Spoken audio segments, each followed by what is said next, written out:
Thank you, Lord Mayor. Proposed amendment to Conservatives' motion. July the 8th will mark the 6th anniversary of the tragic death of Daniel Baird. Dan was a 26-year-old man from Yardley, the much-loved son of Mom, Lynne.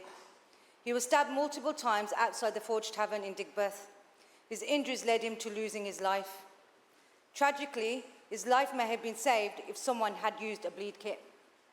Since his death, Lynne Baird has been a champion of raising awareness of bleed control, and in the 6 years since her son's death, many others have lost and due to a catastrophic bleeding.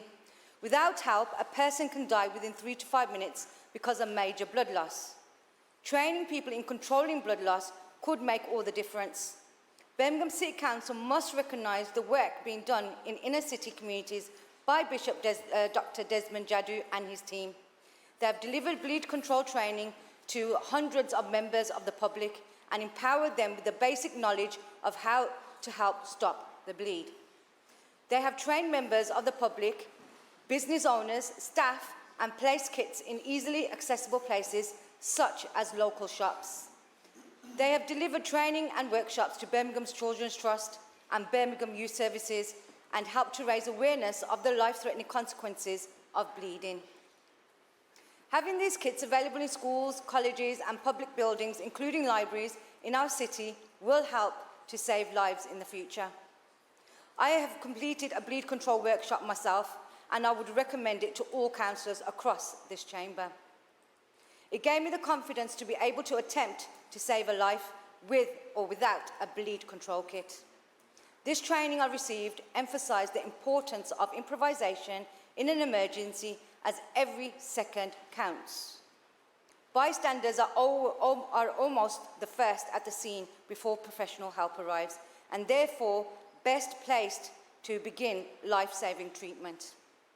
4 years ago, myself and Councillor Baz tabled a motion in this chamber seeking to make bleed control kits easily available to the public and businesses in Birmingham. Unfortunately, the Labour group didn't secure best value for money when this was tendered. The result was bleed kits costing £95 from Promothis, and training was not provided. The Labour group chose a company for whom profit was the bottom line. Nobody questioned value for money or whether the strategy of providing kits without training would save lives. Seeing as training is critical for people to understand what is in the kit and how to use them, any future procurement processes must include training. There are two main ways of this kit being made available: stored in a safe space or visible behind glass.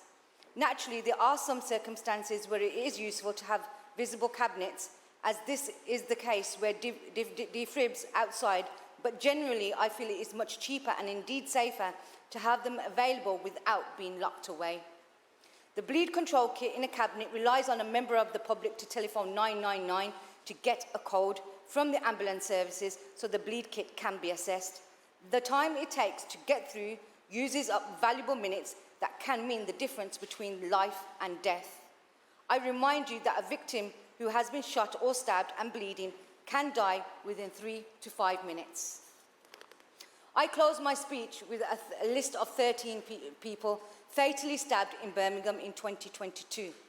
May I respectfully ask that we all put down any devices and pay our respects to those people and the families that grieve their loss. Marina Shaban, aged 41.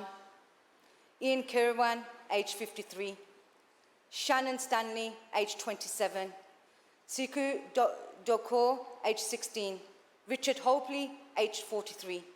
Andrew Garner, aged 41. Haji Rab Nawaz, aged 52.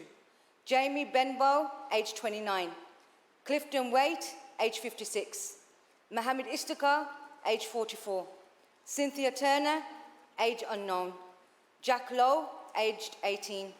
Cody Fisher, aged 23. Thank you, Lord Mayor. I propose this amended motion. Thank you, Councillor Morriam Jan. No, I call upon